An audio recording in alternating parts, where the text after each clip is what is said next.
तो एपिसोड की स्टार्टिंग होती है और हम देख पाते हैं कुछ बच्चों को जो कि अपने मिडिल स्कूल की ग्रेजुएशन की सेरेमनी मना रहे होते हैं और यहाँ पर कुछ लोग इमोशनल होते हैं तो कुछ लोग काफी खुश होते हैं।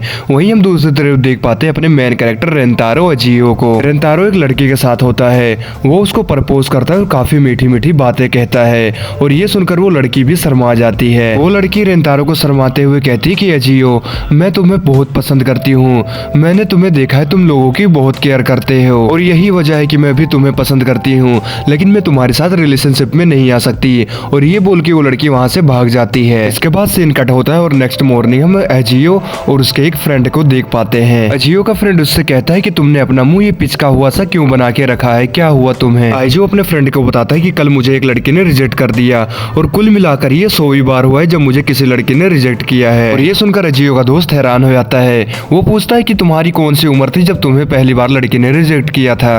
आइजो बोलता है कि मैं उस पल को कभी नहीं भूल सकता, मैं तब 8 महीने का था जब मैंने किसी लड़की को प्रपोज किया था, लेकिन उस लड़की ने भी आइजो को रिजेक्ट कर दिया और वो वहाँ पर रोने लगता है, कहता है कि मुझे एक गर्लफ्रेंड चाहिए। आइजो का दोस्त कहता है कि तुम दिखने में भी अच्छे हो और तुम्हारी पर्सनैलिटी भी बहुत अच्छी है, तो फिर ऐसी क्या वजह है कि लड़कियां तुम्हें रिजेक्ट कर देती हैं। वो कहता है कि मैं प्रार्थना करूंगा कि तुम्हें हाई स्कूल में ऐसा सब न झेलना पड़े और वहाँ तुम्हारी गर्लफ्रेंड जरूर बन जाए। जिसके बाद वो वहाँ से चला जाता है। अगले सीन में हम आइजो को देख पाते हैं, वो एक मंदिर में होता है। वहाँ वो गॉड से कहता है कि मुझे एक प्लीज गर्लफ्रेंड दिला दो ताकि हाई स्कूल में मेरी जिंदगी थोड़ी सही हो जाए। और तभी वहीं बगल में रखे एक डोनेशन बॉक्स से आवाज आती है और वहाँ से एक सर भी बाहर आता है। उस चेहरे को देखकर आइजो बहुत ज्यादा डर जाता है और वहीं पर चिल्लाने लगता है। उसको चिल्लाते हुए देखकर वो बंदा बाहर आता है और कहता है कि मुझे देखकर तुम ऐसे क्यों डर रहे हो, मैं कोई शैतान नहीं हूँ बल्कि मैं गॉड ऑफ लव हूँ और मैं तुम्हें तुम्हारी बातों का जवाब देने के लिए आया हूँ। तुम जब हाई स्कूल में जाओगे तो वहाँ पर तुम्हारी एक गर्लफ्रेंड बनेगी और तुम जब अपनी सोलमेट से मिलोगे तो तुम्हारे पूरे शरीर में करंट दौड़ने लगेगा और तुम्हें उसी वक्त पता चल जाएगा कि वही तुम्हारा सच्चा प्यार है। और ये सुनकर आइजो काफी ज्यादा खुश होता है,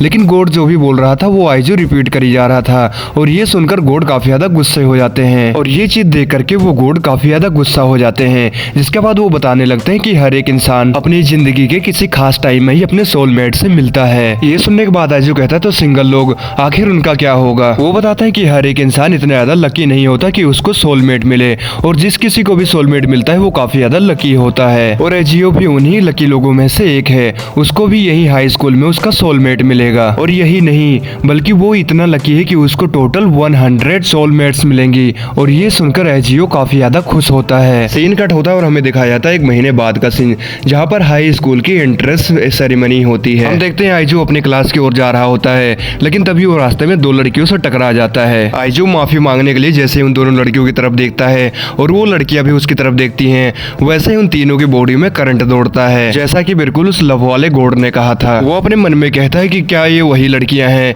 जिसके बारे में गॉड ने बताया था। तभी वो कहता है कि ये मैं क्या कर रहा हूँ, इस सिचुएशन में मैं ऐसा कैसे सोच सकता हूँ। इसके बाद वो आगे बढ़ता है और उन दोनों से पूछता है कि क्या तुम दोनों ठीक हो, तुम दोनों को कहीं लगी तो नहीं। और वो अपना हाथ आगे बढ़ाता है उन लोगों को उठाने के लिए और तभी उनमें से एक लड़की एक्टिंग करने लगती है।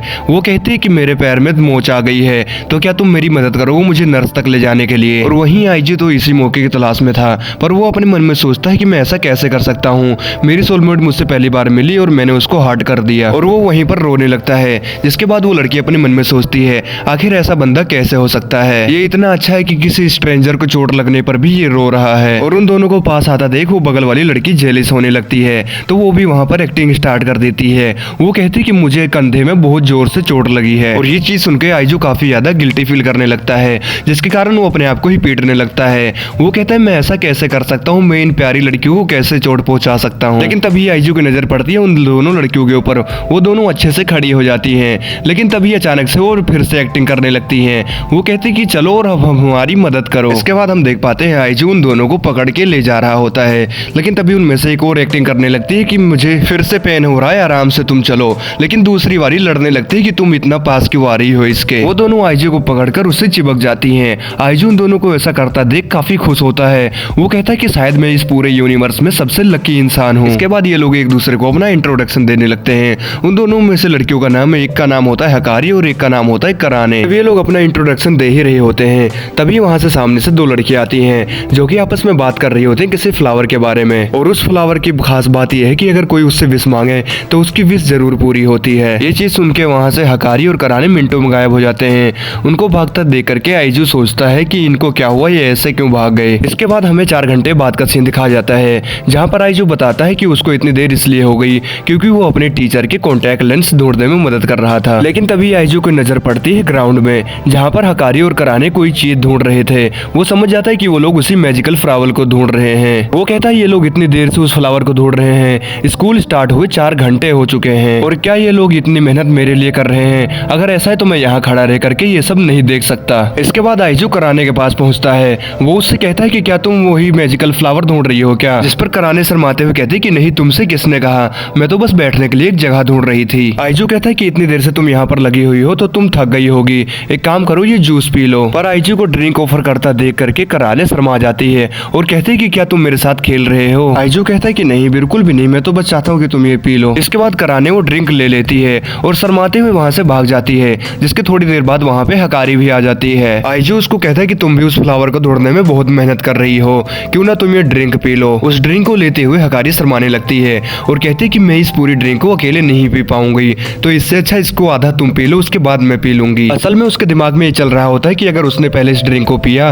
तो इनडायरेक्टली उसको किस मिल जाएगा। और तभी आइजू बोलता है कि मुझे पता था कोई भी इतनी बड़ी कैन नहीं पी पाएगा, इसलिए मैं एक छोटी वाली भी लेकर आया हूँ। लेकिन हकारी फिर से तेज बनते हुए कहती है कि नहीं, ये भी बहुत ज्यादा है, तो प्लीज तुम इसको पी लो। जिसके बाद आइजू मान जाता है। आधी ड्रिंक पीने के बाद आइजू उसको बाकी ड्रिंक दे देता है और तभी उसको रियलाइज होता है कि ये तो एक इनडायरेक्टली किस हो जाएगा। और वहीं हकारी काफी खुश हो रही होती है कि उसको अब एक इनडायरेक्टली किस मिल जाएगा, पर घबराने के कारण उसके हाथ से ड्रिंक नीचे गिर जाती है, जिसके कारण हकारी रोने लगती है और उसको रोता हुआ देखकर आइजू उसको अपना हैंकी देने लग जाता है। लेकिन हकारी काफी सीरियस वे में आइजू का हाथ पकड़ लेती है और काफी शर्माते हुए उसको अपना लव कॉन्फ्रेस करती है। वो कहते हैं कि आई लव यू, मैं तुमसे बहुत प्यार करती हूँ, प्लीज मुझको हाँ बोल दो। और आइजू उसको ऐसा करता हुआ देख करके काफी शौक हो जाता है और इमोशनल भी हो जाता है। वो कहता है कि मेरे साथ पूरी जिंदगी में आज ऐसा पहली बार हुआ है, अब मैं खुशी खुशी मर सकता हूँ। लेकिन तभी वहाँ पर कराने आ जाती है और वो काफी सारे जूस के कैंस लेकर आई थी और वो ये सब चीज देख लेती है। वो रोते हुए आइजू को कहने लगती है कि मैं तुम्हारे लिए जूस लाने गई थी और मुझे नहीं पता था तुम्हें कौन सा फ्लेवर पसंद है, इसलिए मैं सारे ले आई, और तुम लोग यहाँ पर क्या कर रहे हो? वो हकारी के ऊपर गुस्सा होने लगती है और कहते हैं कि आखिर तुम अभी क्या बोल रही थी आइजू को? हकारी बोलती है कि मैं तो बस अपनी फीलिंग्स उसको बता रही थी और वो भी मेरे लिए वही सोचता है। ये सुनकर कराने पहले तो बहुत गुस्सा होती है, लेकिन शांत होने के बाद वो भी अपने प्यार करने के बारे में आइजू को बता देती है। इसके बाद वो दोनों मिलकर आइजू को कहते हैं कि तुम्हें हम दोनों में से किसी एक को चुनना होगा, जिस पर आइजू कहता है कि मुझे ये सोचने के लिए थोड़ा टाइम चाहिए होगा। और इसके बाद हमें रात का सीन दिखाया जाता है जहाँ पे आइजू काफी ज्यादा घबराया हुआ होता है।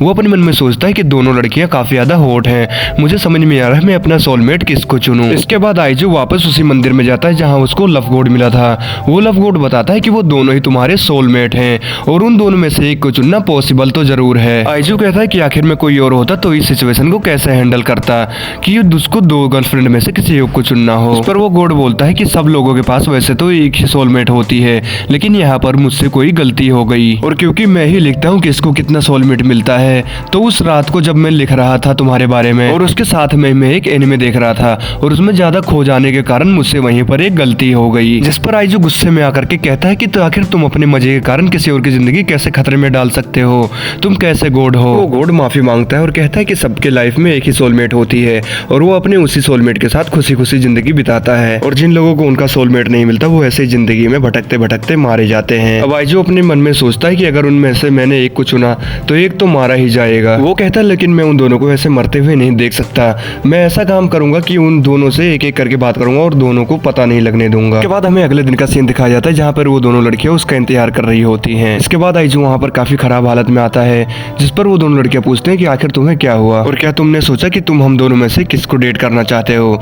जिस पर आइजू बोलता है कि मैं तुम दोनों को अपनी गर्लफ्रेंड बनाना चाहता हूँ, लेकिन कराने ये सुनकर के गुस्सा हो जाती है। इसके बाद हमें पिछले दिन का सीन दिखाया जाता है। आइजू कहता है कि मैं ऐसा कैसे कर सकता हूँ, मैं उन दोनों से झूठ नहीं बोल सकता, आखिर में उन दोनों ने मुझे अपने दिल की बातें सच्चाई से बताई थी। वहीं वो प्रेजेंट में कहता है कि मैं तुम दोनों को ही डेट करना चाहता हूँ, और तभी वो अपनी जेब से वही मैजिकल फ्लावर निकालता है। उन फ्लावर्स को देखकर वो दोनों कहते हैं कि आखिर ये तुम्हें कहाँ से मिला?